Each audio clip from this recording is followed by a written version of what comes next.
Average age 80 سال ہے، مگر 40 سال پہ پہنچ کر اس کی چونچ، اس کے ناخن جو پنجے ہیں وہ اور اس کے پر صحیح کام نہیں کرتے، اونچی اڑان بھرنے میں اس کا ساتھ نہیں دیتے، شکار کرنے میں اسے دقت ہوتی ہے۔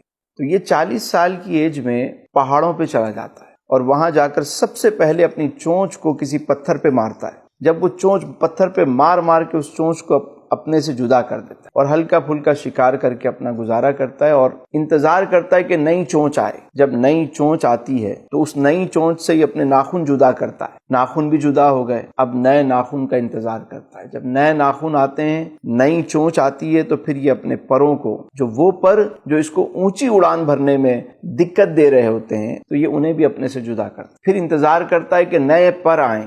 جب نئے پر آ جاتے ہیں، اب نئی چونچ ہے، نئے پنجے ہیں، نئے پر ہیں، یہ اگلے 40 سال کے لیے پھر تیار ہو چکا ہو اور پھر جوانوں کی طرح ایک اچھی زندگی گزارنے کے لیے یہ بالکل تیار ہوتا ہے۔ انسان کی بھی ایوریج ایج اگر ہم دیکھتے ہیں تو 80 سال ہے، 70 سال ہے، 80 سال ہے، مگر 40 سال کے بعد ہم بھی غور کریں تو ہماری بھی بینائی کمزور ہونا شروع ہو جاتی ہے، سماعت کمزور ہونا شروع ہو جاتی ہے، جوڑوں میں درد شروع ہو جاتا ہے، کمر کی تکلیف۔ لیکن 40 سال پہ پہنچ کر ہم بھی عقاب کی طرح اپنا جائزہ لیں اور ہم دیکھیں ہم اپنا لائف اسٹائل کیسے تبدیل کر سکتے ہیں۔ یہ 40 کا عدد بڑا خاص ہے کیونکہ انسان میچور ہو چکا ہوتا ہے۔ آپ دیکھیے میرے آقا کریم صلی اللہ علیہ وسلم نے جب اعلان نبوت فرمایا تو آپ کی عمر مبارک 40 سال۔ 40 سال میں انسان میچور ہو چکا ہوتا ہے، تو 40 سال پہ پہنچ کے ہمیں بھی اپنا ایک جائزہ لینا چاہیے۔ ہم نے فالتو کے جو جھگڑے پال رکھے، جو دشمنیاں پال رکھی، جو لوگوں سے قطع تعلق کر کے ہم بیٹھے ہیں،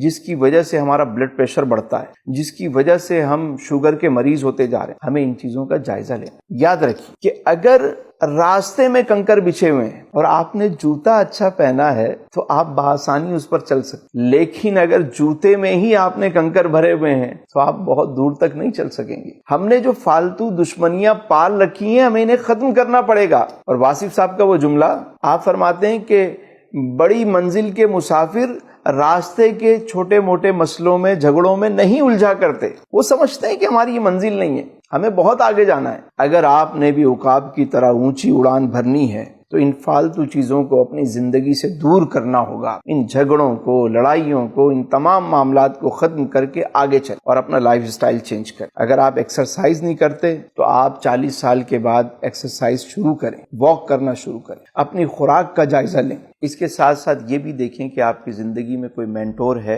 کوئی مرشد ہے، کوئی اچھے لوگ ہیں۔ 40 سال تک جن لوگوں کے ساتھ آپ چلے، آپ کو ان سے کوئی فائدہ ہوا یا نہیں ہوا، یا انہوں نے آپ کی زندگی برباد کی، بری سنگت کو چھوڑیں۔ قدرت 40 سال پہ پھر انسان کو سدھرنے کا ایک موقع دیتی ہے، اس موقع سے فائدہ اٹھائیں۔ اور ایک اہم بات، اور وہ یہ کہ آپ ہارڈ ورک سے اسمارٹ ورک پہ کیسے آ سکتے ہیں، یہ سوچیں۔ آپ اسمارٹ ورک شروع کریں، اپنی زندگی میں مثبت تبدیلی لے کر آئیں۔